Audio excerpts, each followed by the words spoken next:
this is the substation 3480. Yeah, substation I. How many substations are there in Independence? Just tell me it's 15. I don't know. 15? Okay. So there's a gate. There's It's enclosed. enclosed wire gate. It's an enclosed substation. The reason why it's enclosed is for the cosmetic value.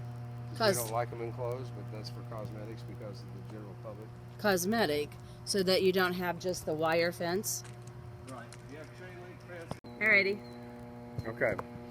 So underneath the substation is what we call a grounded mat. A grounded mat underneath this rock? Yes. Okay. What it is all kinds of copper lines running underneath there to take it to Mother Earth. You see, everything here is grounded. Every piece of equipment, every steel structure is grounded. On concrete? It hits the mat. It goes down to concrete and into the mat. And the mat is grounded. The mat is the ground. That's the copper. That's the copper. Okay. So, not knowing, but when they cut this, okay? Mm-hmm. When they cut it, if they will get on this end and this end, it will kill them. Okay, if they were to get on... If they grab here, right, and here, and cut that out of the middle. Oh. So how much, when they do that, how much does that copper cost to replace it? Copper itself, the price of the copper is not very much.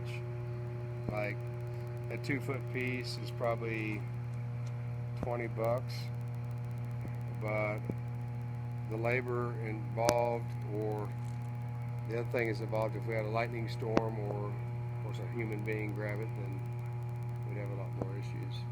But if lightning got in this substation without that protection, that it could destroy all this equipment. And this equipment is millions of dollars, right? Yes.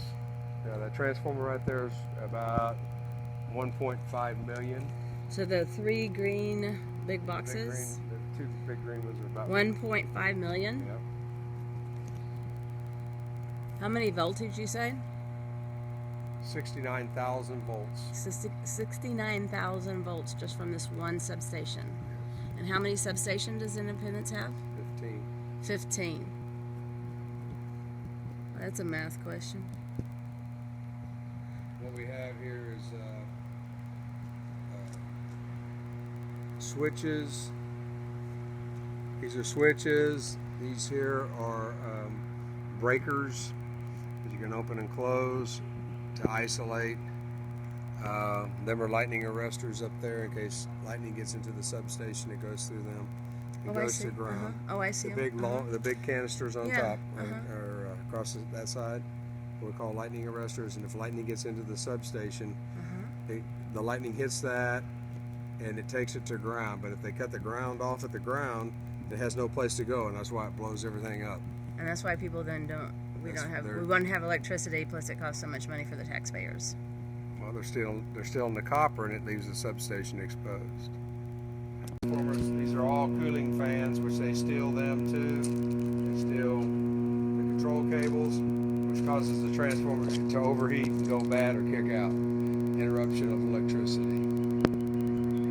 And do they know what they're doing when they come in here? Do they understand the risk? No, they do not understand the risk. They do not.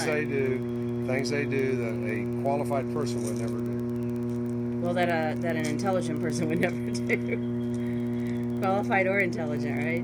That grounds the fence. So even the fence is grounded. Yes, anything metal is conductive. So what if they were to come in and cut that off? Then there's a risk of someone touching the fence and getting shocked. Probably not enough to kill you, but enough to get you shocked. So do you think they could get that? They couldn't really get that off because without being shocked, could they? That's what I say. If you take this, and cut it, and you grab the other end, you could be the conductor. Yeah. Well, and those things that are attached to the barbed wire. That's called split bolts. Yeah. So it's not like you can cut it off I guess you could cut it off in pieces, but... They do it every day. Really? Yeah. Dumb people. Okay. All this shit is there's one other thing that's kind of funny. Besides, you got the human contributor to all this fault, for electricity to fail. You also have the internet and cyber.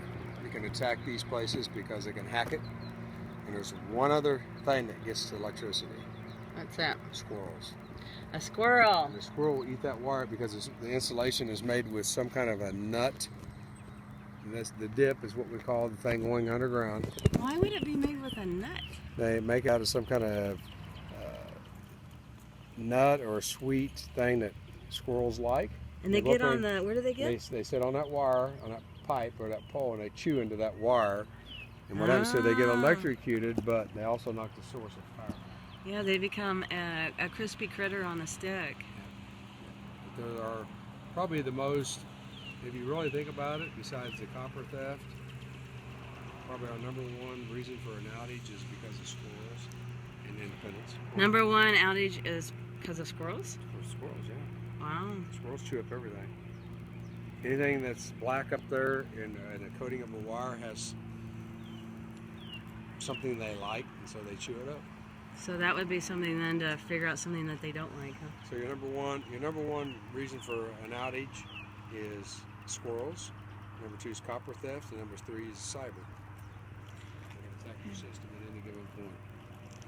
Alrighty.